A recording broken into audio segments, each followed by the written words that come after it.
Good morning students. आज हम inter की इंग्लिश ग्रामर का फर्स्ट चैप्टर का चौथा पार्ट पढ़ाने जा रहे हैं। इसमें हेडिंग है rules of changing the personal pronoun. Personal pronoun को समझने के लिए निम्नलिखित टेबल जो तालिका को ध्यानपूर्वक पढ़ना चाहिए। इसमें एक तालिका में 4 भाग कर लिए।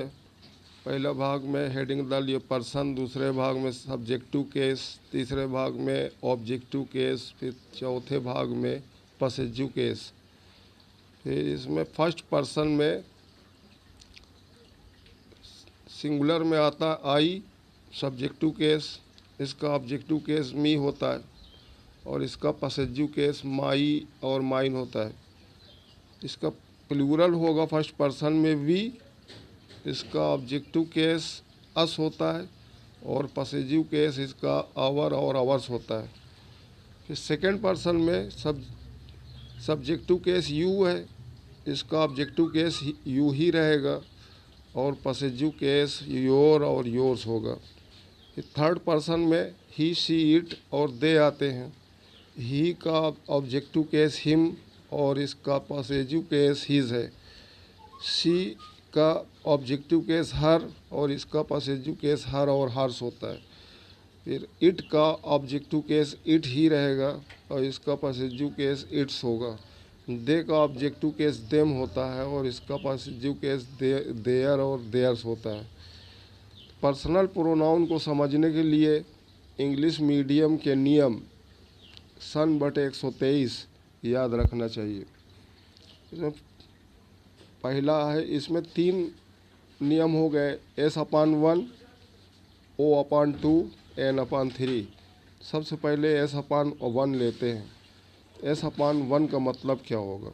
The pronoun of the first person of reported speech changes according to the subject, gender and number of the reporting speech.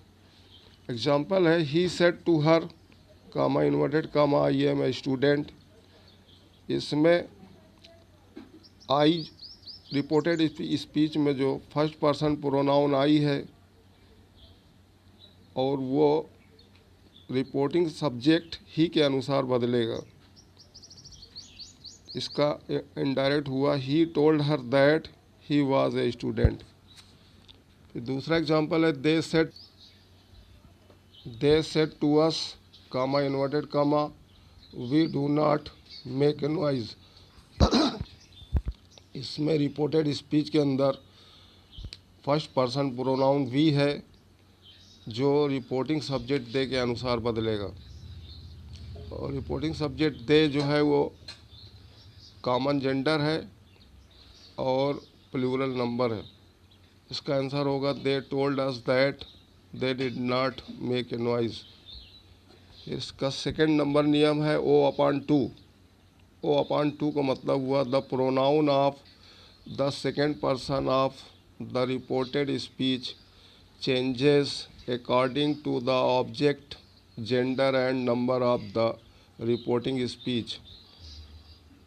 इसमें एग्जाम्पल है 2। पहला example, she said to him, you have not spoken the truth.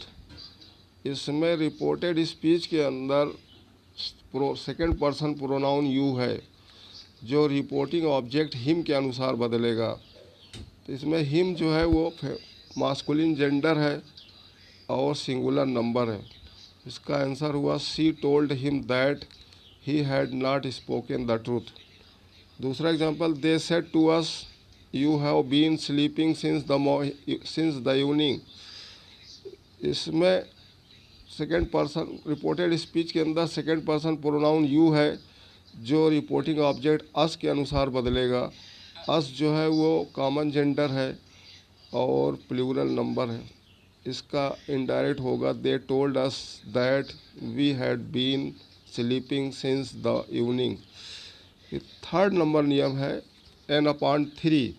N/3 का मतलब होता है, no change in the pronoun of the third person of the reported speech. तो इसमें 4 example हैं। पहला एग्जाम्पल है we said to them he was on the play ground.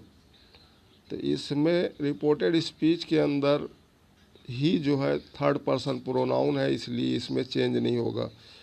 इसका आंसर हुआ we told them that he had been on the play ground. फिर दूसरा example है they said comma inverted comma she never told a lie. इसका answer होगा they said that she had never told a lie. इसमें she जो है third person pronoun है, इसलिए चेंज नहीं हुआ। तीसरा example he said to her it was making a lot of noise. तो इसमें रिपोर्टेड स्पीच के अंदर इट जो है थर्ड पर्सन प्रोनाउन है, इसलिए इसमें परिवर्तन नहीं होगा। इसका आंसर होगा he told her that it had been making a lot of noise. चौथा एग्जांपल है नेक्स्ट पेज में,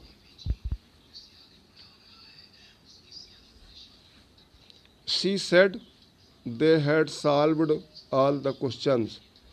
इसमें रिपोर्टेड स्पीच के अंदर दे जो है थर्ड पर्सन है और इसलिए वो चेंज नहीं होगा। इसका आंसर इनडायरेक्ट होगा she said that they had solved all the questions. कल हम जो है इंटर मतलब 11th और 12 के लिए 5वां पार्ट पढ़ाएंगे, जो इंट्रोगेटिव सेंटेंस का होगा जो